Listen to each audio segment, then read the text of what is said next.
ఈరోజు రామాగారు మృత్యువు గురించి అభిప్రాయాలు అని చెప్పేసి ఇంకొక కథ చెప్తున్నారు మనకు. ఏమంటున్నారు అంటే, "నీ జీవిత నిర్మాతవి నువ్వే. నీ స్వంత తత్వజ్ఞానాన్ని నువ్వు పెంపొందించుకొని, స్వంత అభిప్రాయాలను ఏర్పరచుకుంటావు. సరైన అభిప్రాయాలు లేకపోతే నిర్మాణం దృఢత్వం లేకుండా ఉండిపోతుంది. ఎప్పుడైతే వ్యక్తి ఈ యథార్థాన్ని తెలుసుకోవడం ప్రారంభిస్తాడో, అప్పుడతను అంతర్ముఖంగా చూసుకోవడం మొదలుపెడుతూ, తాను మారుతూ చైతన్యం యొక్క అనేక స్థితులను తెలుసుకొనడం ప్రారంభిస్తాడు. అప్పుడతను తనలో తాను శక్తిని కనుగొంటాడు. అంతర్శక్తి తృప్తికి మూలం. ఋషులు ఈ వాస్తవాన్ని నిరూపించారు. కానీ ఆధునిక మానవుడు దీనిని అర్థం చేసుకోలేదు. అతను బాహ్య ప్రపంచంలో ఆనందాన్ని ఆపేక్షిస్తూ ఇంకా వెతుకుతూనే ఉంటాడు.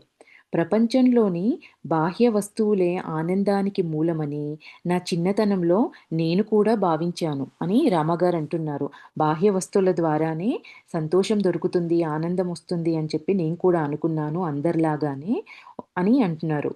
ఒకరోజు మా గురువుగారు మృత్యుశయ్య మీద మృత్యుశయ్య మీద ఉన్న ఒక ధనవంతుని ఇంటికి నన్ను పంపించారు. రామగారి గురువుగారు ఒక ధనవంతుడు ఆయన చనిపోవడానికి మృత్యుశయ్య మీద చనిపోవడానికి దగ్గరలో ఉన్న అతని ఇంటికి పంపించారంట. ధనవంతుడంట అతను. అయితే అక్కడ ఏం జరిగిందనేది ఎక్స్‌ప్లెయిన్ చేస్తున్నారు మనకు. నేనక్కడకు చేరగానే ఆ ధనికుడు, "స్వామీ, మీ ఆశీస్సులు నాకు ప్రసాదించండి" అని అన్నాడు. అతను విచారంలో మునిగి కళ్ళనీళ్లతో నిండిపోయి ఉన్నాడు. నిర్ధనుడు, అసహాయుడు అయిన పసివానిలాగా ఎందుకేడుస్తున్నావు అని నేనడిగాను. రామగారిని చూడగానే ఆయన ఇట్లా అన్నారంట. "స్వామీ, నన్ను నీ ఆశీస్సులు నాకు ప్రసాదించండి" అని విచారంలో మునిగిపోయి, కళ్ళనీళ్లతో నిండిపోయి, ఆయన అసహాయుడిలాగా ఒక చిన్న పిల్లవాడిలాగా ఏడుస్తున్నాడంట. రామగారు, "ఎందుకు మీరిట్లా ఏడుస్తున్నారు?" అని చెప్పి అడిగారంట ఆ ధనవంతుణ్ణి. "నేను పసివాడిని అయితే బాగుండేది. ప్రపంచంలోకెల్లా నేను అతి పేదవాడిని, అతి బలహీనుడిని అని ఇప్పుడు గ్రహించాను. సమస్త సంపదలు, ధనరాశులు నాకున్నాయి. కానీ ఏదీ నాకు సహాయపడుతున్నట్లు కనిపించటం లేదు. ఆ స్థితిలో ఎంత సంపద ఉన్నా, ఎంత ధనరాశులున్నా కూడా ఆయన స్థితి, ఆయన మానసిక స్థితి గానీ, ఆయన శారీరక అవస్థ కానీ దా ఏవి నాకు ఇవేవి నాకు సహాయం చేస్తున్నట్లు కనిపించటం లేదు" అని చెప్తున్నారు. "అన్నీ వృధాయే" అని అతను సమాధానం ఇచ్చాడంట రామగారితో.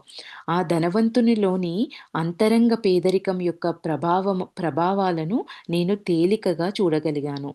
బాహ్యంగా ఎంతో ధనముంది కానీ, అంతరంగం తన ఇన్నర్‌తో కనెక్షన్ లేదు. ఆ ధ్యానము అనేది ఆ ఇన్నర్‌తో కనెక్ట్ అయ్యి ఉన్నప్పుడు కదా, మనకి మన ఆత్మతో కనెక్షన్ వచ్చినప్పుడు ఆయన అట్లాంటి లేమి అనే స్థితి నుంచి బయటపడేది. అయితే ఇవన్నీ విన్న తర్వాత రామగారికి ఆయన అంతరంగంలో ఉన్న పేదరికాన్ని నేను గుర్తించగలిగాను అని చెప్తున్నారు. ఇంకా నేను అప్పటి నుండి కవులు, రచయితలు, తత్వజ్ఞానులు, రాజకీయ నాయకులతో సహా చాలా మంది మరణిస్తున్న వాళ్ళని పరిశీలించాను. వాళ్ళందరూ మృత్యుశయ్య పైన దుఃఖితులలాగా ఉండడాన్ని నేను ఎల్లప్పుడూ చూశాను. వారు అంటే ఎంత గొప్పవాళ్ళైనా, ఎంత ఉన్నతమైన పదవిలలో ఉన్నవాళ్ళైనా కూడా వాళ్ళు మరణిస్తున్నప్పుడు దుఃఖితులుగానే ఉండటాన్ని రామాగారు గమనించారంట. వారు జీవితానికి వేలాడుతూ ఉండటం, భౌతిక విషయాలపైన వారికి గల ప్రీతి వారిని దుఃఖితులుగా చేశాయి. అంటే బాహ్యంగా మనం అంతా బావున్నప్పుడు బావుంటుంది. ఎప్పుడైతే చివరి దశకొచ్చినప్పుడే ఇవన్నీ సమయాన్ని వృధా చేశాము, నేనేమి ఆధ్యాత్మికంగా ఎదగలేను అనే ఎదగలేని ఆ లేమి అనేది ఆ సమయంలో ఆ సోల్ అనేది రియలైజ్ అవుతూ ఉంటుంది అనేది కూడా మనకిక్కడ చెప్తున్నారు. ఎంతమందినో చూసాను నేను ఇట్లాగా జీవితాన్ని పట్టుకొని వేలాడుతూ ఉండి, భౌతిక విషయాలపైన ప్రీతి కలిగి, చివరికి చనిపోయే ముందు దుఃఖితులుగా ఉండటాన్ని నేను గమనించాను అంటున్నారు. ఎవరైతే జీవాత్మ అమరమని తెలుసుకుంటారో, వారు ప్రాపంచిక వస్తువులకు వశులు కాకుండా స్వేచ్ఛను పొంది ఉంటారు. ప్రాపంచిక వస్తువులకు వశులు కాకుండా స్వేచ్ఛను పొంది ఉంటారు. వారు వారి మానసిక దేహాన్ని భావార్థకమైన మానసిక స్థితిలో విడిచిపెడతారు. అంటే వారు వారి మానసిక దేహాన్ని భావార్థకమైన మానసిక స్థితిలో విడిచిపెడతారంటే మనసు ఒక భావ స్థితిలో నిలిచిపోయేలాగా చేసుకుంటారు వాళ్ళు. అంటే ఈ ఒకే భావానికి కట్టుబడి ఉండే స్థితిలో వాళ్ళు ఉంచుకుంటారు వాళ్ళ మనసుని. ఎవరైతే జీవాత్మ అమరము, ఈ ఆత్మ అనేది అమరమని, అది ఎప్పటికీ ఉండిపోయేది, శాశ్వతమైందని తెలుసుకున్న వాళ్ళు ఈ ప్రాపంచిక వస్తువులకు వశులు కాకుండా స్వేచ్ఛను పొంది వాళ్ళ మనసుని ఒక స్థితిలో, ఒక భావస్థితిలో నిలిచి ఉండేలాగా దాన్ని ప్రాక్టీస్ చేస్తారు అని చెప్తున్నారు. చైతన్య ఇక్కడ ఇంకేమంటున్నారు అంటే, చైతన్య మహాప్రభు జీవించిన గదిలో ఆయన ఎప్పుడూ ఆలాపించే ప్రార్థనా గీతం ఆయన మరణించిన తర్వాత ప్రతిస్పందించేదని ఆయన పైన వ్రాసిన సాహిత్యము తెలియజేస్తుంది. నాకు కాన్పూర్ పట్టణంలో ఒకసారి అలాంటి అనుభవం కలిగింది. స్వయంగా రామాగారు అట్లాంటిది చూశారంట. అక్కడ ఒక వైద్యుల కుటుంబం ఉండేది. కాన్పూర్ పట్టణంలోని ఒక ప్రదేశంలో, కాన్పూర్‌లోని ఒక వైద్యుల కుటుంబం ఉండేదంట. వారి తల్లి గొప్ప దైవభక్తురాలు. ఆమె నా దగ్గర ఉపదేశం పొందింది. ఆమె మరణించడానికి 6 నెలల ముందుగా భగవన్నామ స్మరణ చేసుకుంటూ, ధ్యానం చేసుకుంటూ ఒక గదిలో ఒంటరిగా ఉండాలని నిర్ణయించుకుంది. 6 నెలల తర్వాత అనారోగ్యంతో ఆమె మంచం పట్టింది. మృత్యువుకి సమయం ఆసన్నమైనట్లు కనిపించింది. ఆమె పెద్ద కొడుకు డాక్టర్ ఏఎన్ టాండన్‌కు తల్లి అంటే అమితమైన అనురాగం. అతను తల్లి పక్కన ఉండగోరాడు. నా మీద తల్లి పక్కన ఉండాలని పెద్దబ్బాయి అనుకున్నాడంట. అప్పుడు అతని తల్లి ఆయనతో ఏమంటుంది, "నా మీద అనురాగం పెంచుకోవడం నాకిష్టం లేదు. ఇకపైన నా పక్కన కూర్చోవద్దు. నీ ఎడల నా కర్తవ్యాన్నన్నింటినీ నేను నిర్వర్తించాను." తల్లి తన పెద్ద కొడుకుతో చెప్తుంది. "నీ ఎడల నా కర్తవ్యాన్నన్నింటినీ నేను నిర్వర్తించాను. ఈ ప్రయాణంలో నేను ఒంటరిగానే సాగాలి. నీ అనురాగం నాకు ఏ విధంగానూ సహాయపడదు" అని అతని తల్లి కొడుకుతో చెప్పిందంట. సామాన్యంగా చనిపోతున్న వాళ్ళు ఏకాంతంగా, భయభ్రాంతులుగా అవుతారు. వారికి భద్రత లేదన్న భావన పెంపొంది, వారి పిల్లల మీద, వారికున్న వస్తువుల మీద చాలా అనుబంధం పెంచుకుంటారు. కానీ ఈమె పూర్తిగా భగవన్నామ స్మరణలో లీనమయ్యి ఎల్లప్పుడూ ప్రశాంతతతో ఉండేది. ఆమె తన కొడుకులతో, "నేను ఎంతో ఆనందంగా ఉన్నాను. నా యందు మీకున్న అనురాగానికి అనిత్యమైన ఈ జీవితాన్ని పట్టి ఉంచే శక్తి లేదు" అని అంది. ఏమంటుందిక్కడ? ఆమె తన కొడుకులతో, "నేను ఎంతో ఆనందంగా ఉన్నాను. ఈ స్థితిలో కూడా ఎంతో ఆనందంగా ఉన్నాను. ఆమున్న ఆ స్థితిలో. నా యందు మీకున్న అనురాగానికి అనిత్యమైన ఈ జీవితాన్ని పట్టి ఉంచే శక్తి లేదు" అని ఆమందంట. వాళ్ళు చూపిచ్చే ఆ ప్రేమకు, ఆ అనురాగానికి, నేను నేను మీకు మీ పట్ల నేను అటాచ్ అయ్యి ఉండే శక్తి అనేది మీరు చూపిచ్చే ఈ ప్రేమకు, అనురాగానికి లేదు అంటుంది. అంటే అంత పిల్లలు ఆమె పట్ల చూపించే ప్రేమకి కూడా ఆమె డిటాచ్ అయ్యి ఉంది. అదే పిల్లలతో చెప్పిందంట. ఆమె ఆమె కొడుకు బిగ్గరగా ఏడవడం ప్రారంభించాడు. ఈ ఈ విధంగా వాళ్ళ తల్లి మాట్లాడేటప్పటికి. "అమ్మా! నేను నిన్నెంతో ప్రేమిస్తున్నాను. నువ్వు నన్నింకా ప్రేమించడం లేదా? నా ప్రియమైన అమ్మకి ఏమైంది?" అని అతనన్నాడంట. తల్లి దగ్గర నుంచి ఇట్లాంటి మాటలొచ్చేటప్పటికల్లా. ఏది జరుగుతుందని అనుకున్నామో ఇంకా ఏమంటున్నారు? "ఏది జరుగుతుందని అనుకున్నామో అది ఇప్పటికే జరిగిపోయింది. నేను ఎంతో ఆనందంలో ఉన్న, ఒక స్వేచ్ఛ పొందిన ఆత్మని" అని తల్లి చెప్తుందంట.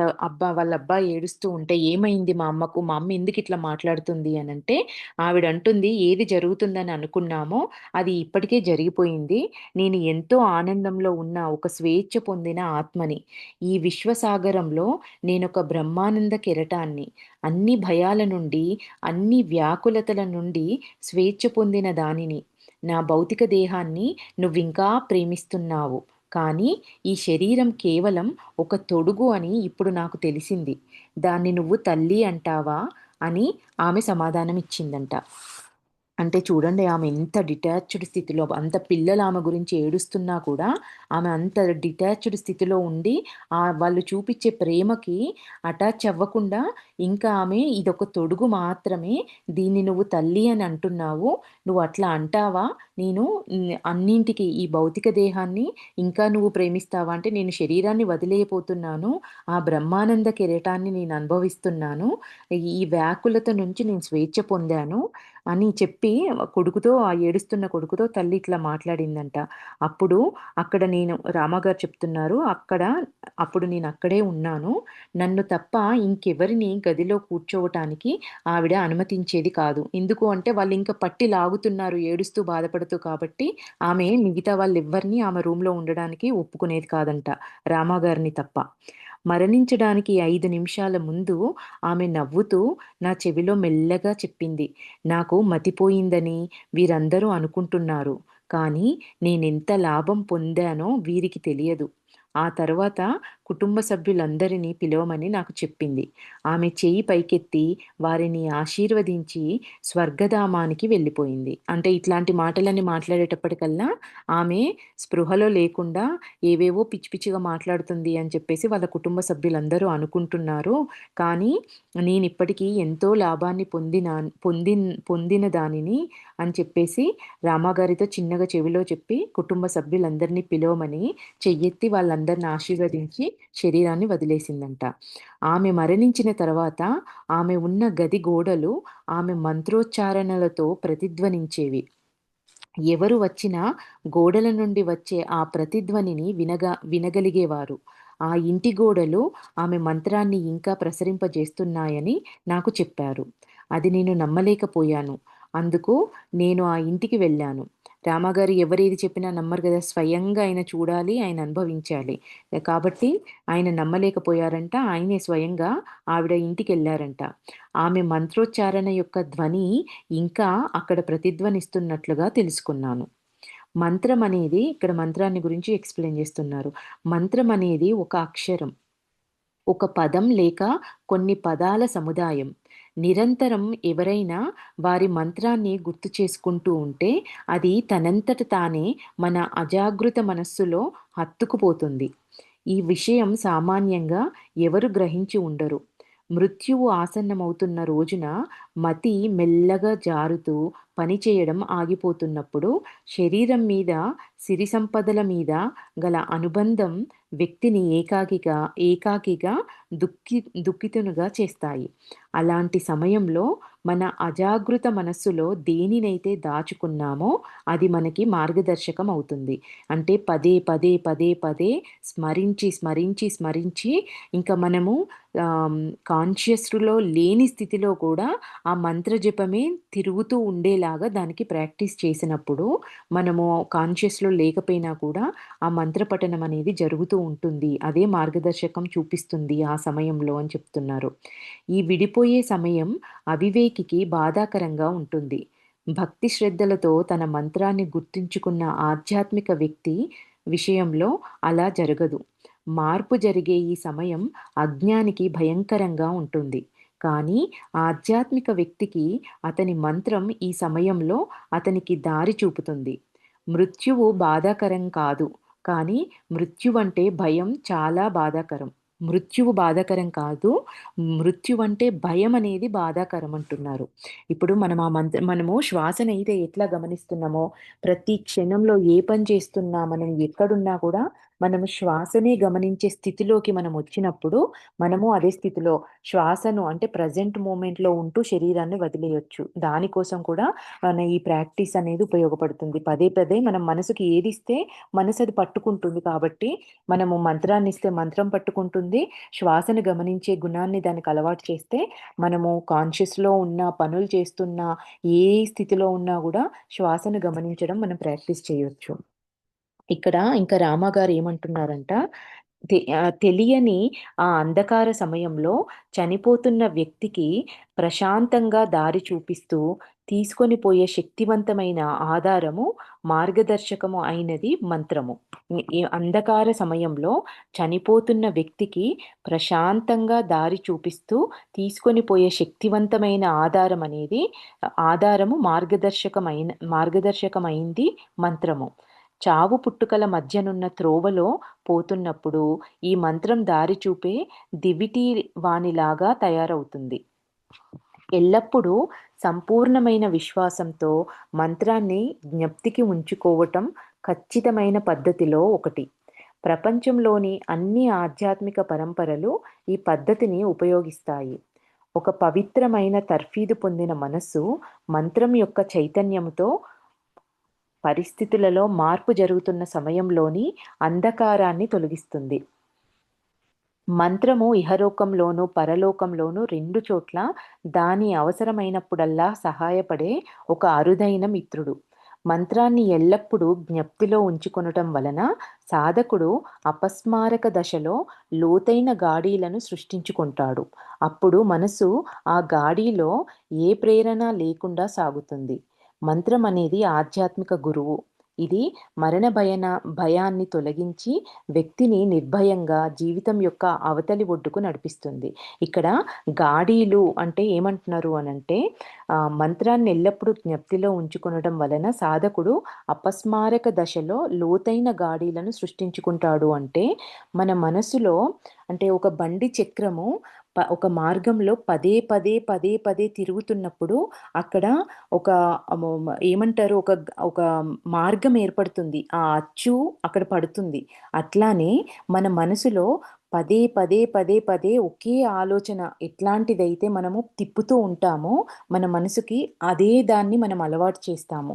దాన్ని ఇక్కడ అపస్మారక దశలో ఉన్నప్పుడు కూడా లోతైన గాడీలను సృష్టించుకుంటాయి. అప్పుడు మనసు ఆ గాడీలలో ఏ ప్రేరణ లేకుండా సాగుతుంది. మంత్రం అనేది ఆధ్యాత్మిక గురువు. ఇది మరణ భయాన్ని తొలగించి వ్యక్తిని నిర్భయంగా జీవితం యొక్క అవతలి ఒడ్డుకు నడిపిస్తుంది అని చెప్తున్నారు. శరీరము ఒక వస్త్రం లాంటిదన్న సత్యాన్ని యోగులు అంగీకరించిన విషయం. వస్త్రం యొక్క అవసరమిక ఏమాత్రము లేనప్పుడు దాన్ని ఎటువంటి భయం, బాధ లేకుండా కావాలని విడిచిపెట్టవచ్చునని వారు నమ్ముతారు. ఈ విధంగా శరీరాన్ని విడిచిపెట్టడం వారికి అసాధారణమైంది ఏమీ కాదు. అలహాబాద్లో కుంభమేళా జరుగుతున్నప్పుడు ఇలాంటి సందర్భాన్ని చూడగలగడం నా అదృష్టం. రామగారు స్వయంగా చూశారంట. కుంభమేళా 12 ఏళ్లకొకసారి ఋషులు జరుపుకునే పండుగ. చాలామంది ఋషులు, పండితులు వారి అనుభవాలను, జ్ఞానాన్ని అక్కడికి వచ్చిన వారందరితో పంచుకోవటానికి పవిత్ర గంగా నది ఒడ్డున కూడుతారు. ఈ పండగ ఒక నెల రోజుల పాటు సాగుతుంది. భారతదేశంలోని అన్ని మతాల వారు ఈ ఆధ్యాత్మిక సమావేశాన్ని ఆనందించాలనుకుంటారు. ఈ సమయంలో నేను పవిత్ర గంగానది ఒడ్డున ఉన్న తోటలోని ఒక ఇంటిలో ఉండేవాడిని.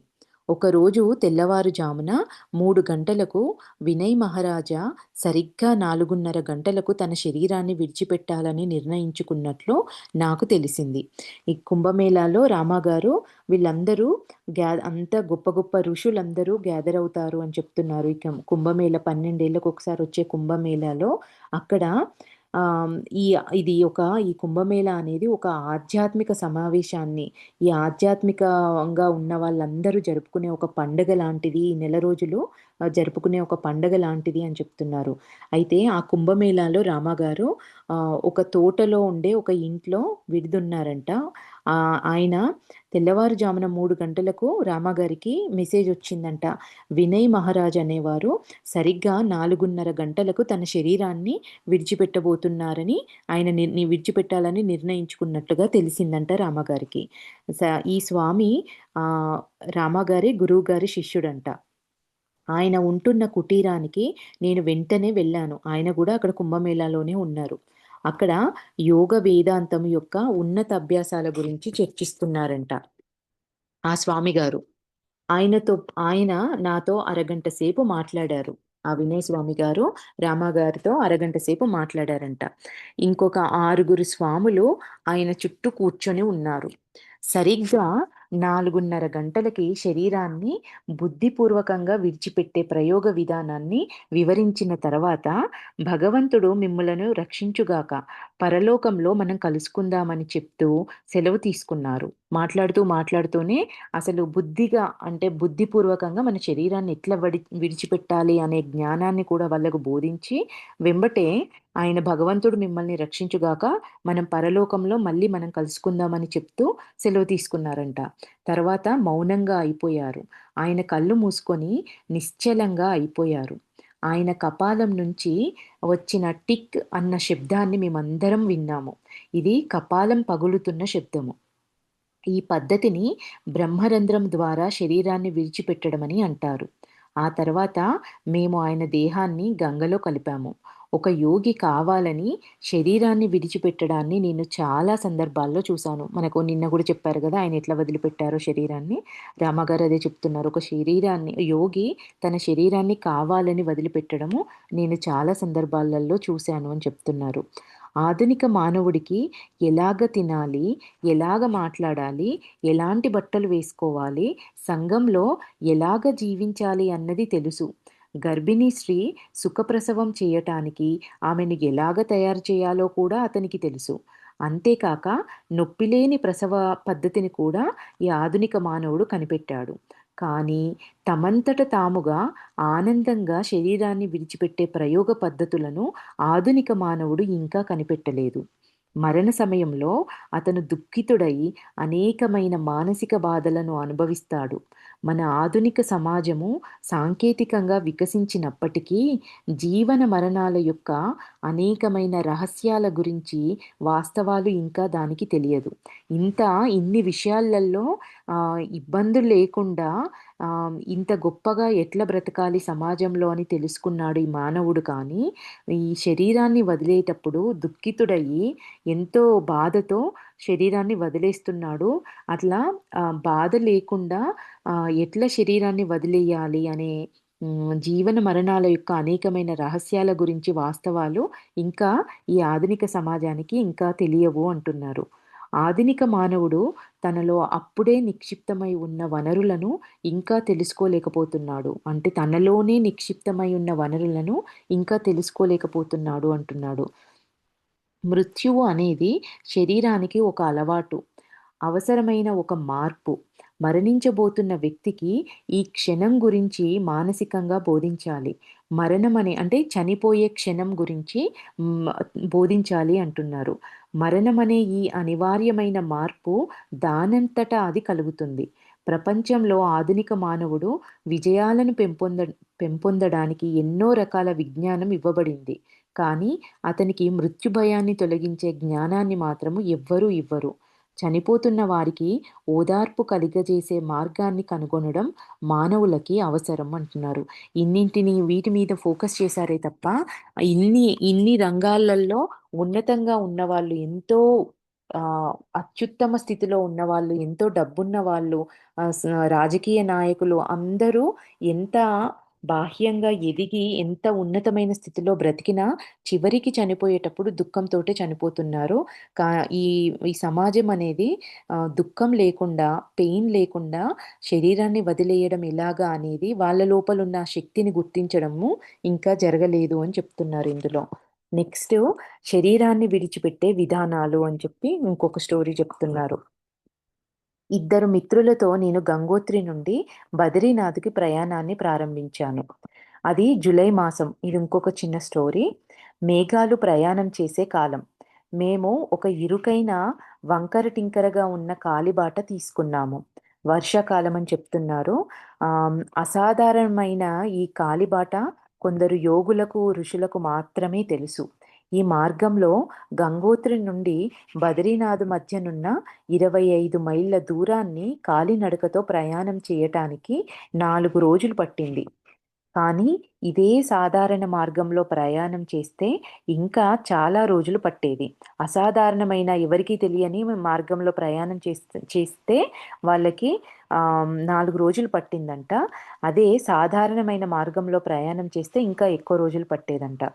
12,000 అడుగుల ఎత్తులో మంచుతో కప్పబడిన శిఖరాలు ద్వారా మేము వెళ్తున్నప్పుడు ప్రకృతి కఠినంగా ఉన్నట్లు అనిపించినా, నేనంతకు ముందు ఎప్పుడూ చూడని లోకాతీతమైన హిమాలయ అందాన్ని ప్రకృతి మాకు చూపించింది. మేము ఆయన హిమాలయాలలోనే పుట్టి పెరిగినప్పటికీ కూడా ఎప్పుడూ చూడని హిమాలయాల అందాన్ని చూసారంట అప్పుడు. ప్రకృతి మాకు చూపిచ్చింది ఆ మార్గంలో వెళ్తున్నప్పుడు అని చెప్తున్నారు.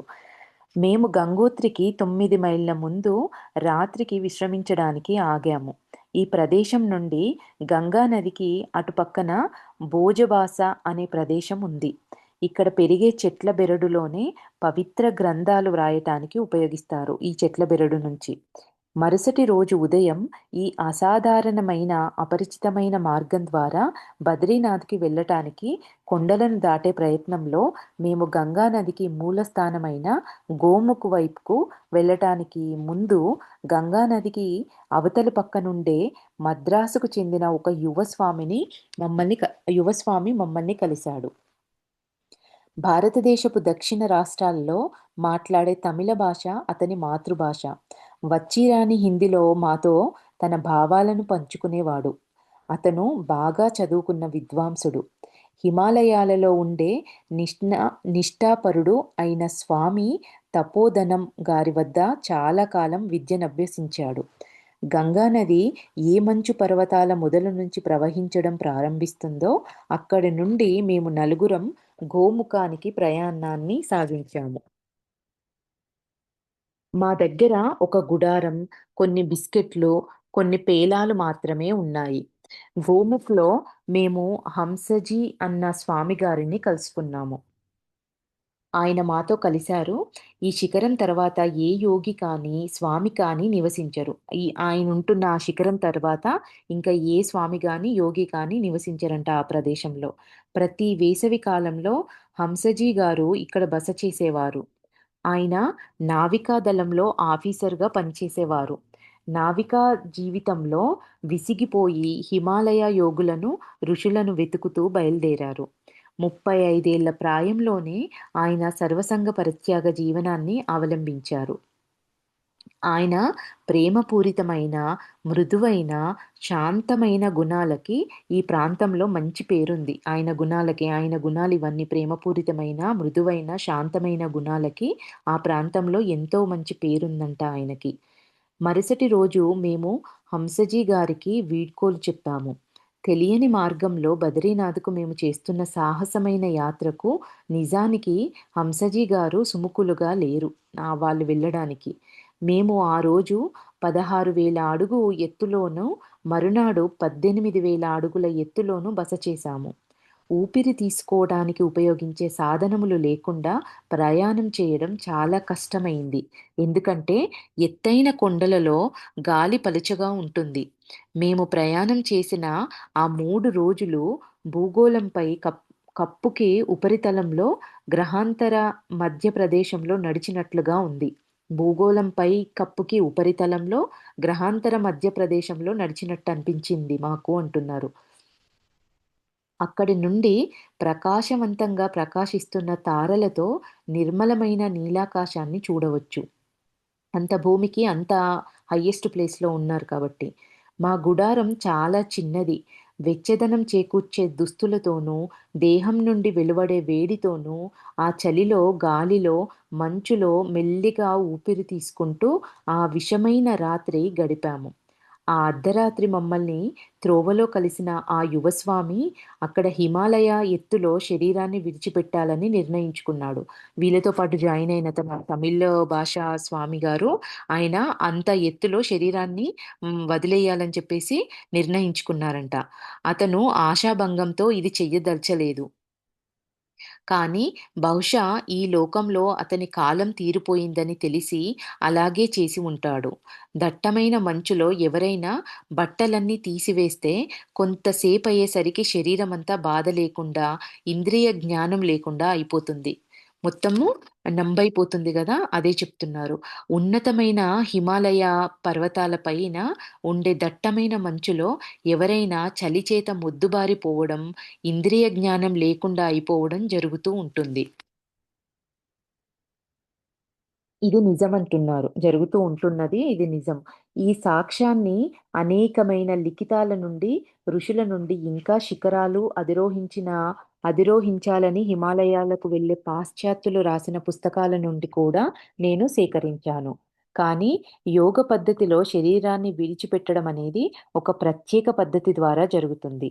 సమాధిలో ఉండగా తనని తాను గడ్డకట్టుకుపోవటానికి వదిలివేయడం అనేది హిమాలయ యోగులలో ప్రత్యేకమైన తెగవారికి చనిపోయే ఒక సాంప్రదాయ పద్ధతి. హిమాలయాలలో ఉండే ఒక తెగ యోగా వాళ్ళకి సమాధిలో ఉండగా తన శరీరాన్ని తాను గడ్డకట్టుకుపోవటానికి వదిలేస్తారంట. అట్లా శరీరాన్ని వదిలేయడం అనేది వాళ్ళ సాంప్రదాయ పద్ధతి అంట. దానిని హిమ సమాధి అంటారంట. సమాధి అనే మాట ప్రశాంతత యొక్క అత్యున్నత స్థితిని తెలపటానికి యోగ యోగ పద్ధతిలో తరచూ ఉపయోగిస్తూ ఉంటారు. కానీ హిమాలయ ఆచారం ప్రకారం తనకు తానే శరీరాన్ని విడిచిపెట్టే వివిధ పద్ధతులను కూడా సమాధి అని పిలుస్తారు. అంటే ఎవరే వాళ్ళ వాళ్ళ అంటే వాళ్ళ సాంప్రదాయ పద్ధతులను ప్రకారము శరీరాన్ని విడిచిపెట్టే పద్ధతి ఉంటుందంట. దాన్ని కూడా మేము సమాధి అని అంటాము. ఇక్కడ హిమాలయాల పద్ధతిలో అంటున్నారు. యోగులు, ఋషులు వారిలో వారు మాట్లాడుకునేటప్పుడు అతను మహాసమాధి తీసుకున్నాడు అంటే అతను శరీరాన్ని విడిచిపెట్టారు అని వాడుతూ ఉంటారంట. యువకుడైన ఆ స్వామిని అక్కడ ఒంటరిగా వదలటం మాకిష్టం లేకపోయింది. ఆయన ఆ పద్ధతిలో హిమ సమాధిని పొందాలని చెప్పేసి ఆయన డిసైడ్ అయ్యారంట. అయితే యువకుడైన ఆ స్వామిని అక్కడ ఒంటరిగా వదలటం మాకిష్టం లేకపోయింది.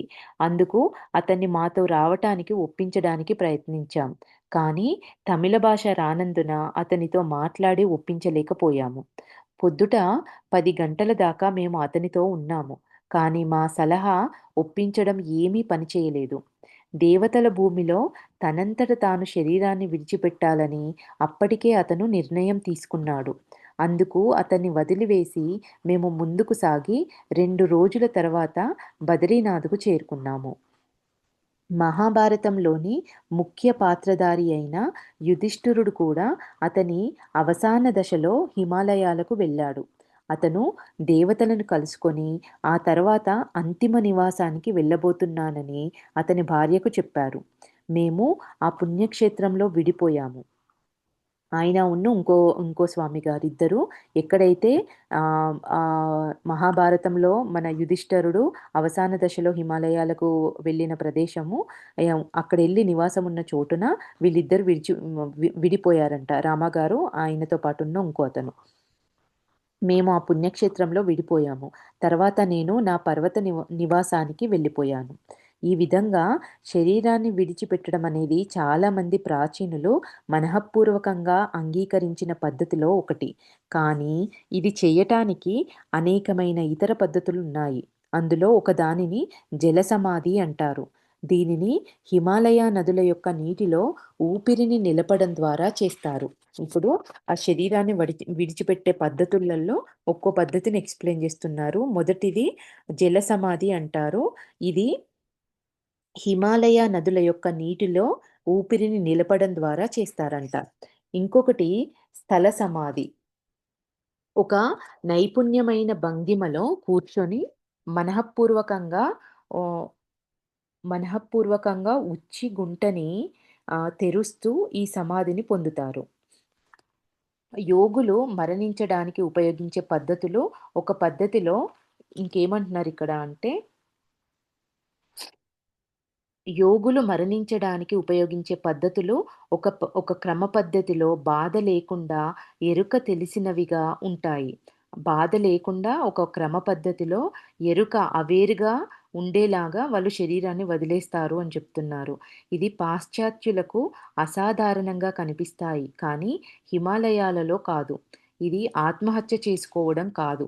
కానీ జ్ఞాన వృద్ధికి ఇక తోడ్పడలేని సాధనమైన ఈ శరీరాన్ని వదిలిపెట్టే విధానం ఇది.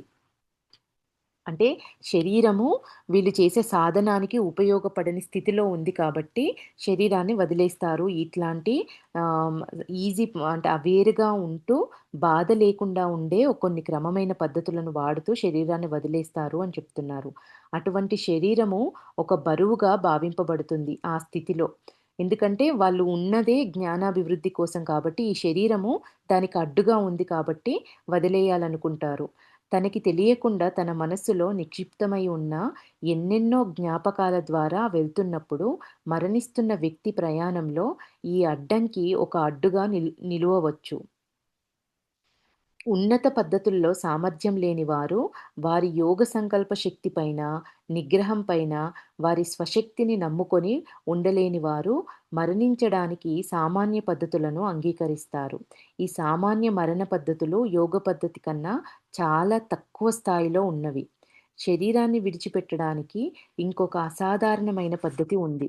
ఏది అది అంటే పొట్టలో పల్లంగా ఉన్న చోట నరాల కూడిక మీద ధ్యానం చేయటం వలన అసలైన అంతర్గత అగ్ని అనేది శరీరాన్ని అసలైన అంతర్గత అగ్ని శరీరాన్ని ఒక్క నిమిష మాత్రంలోనే కాల్చి బూడిద చేసేస్తుంది.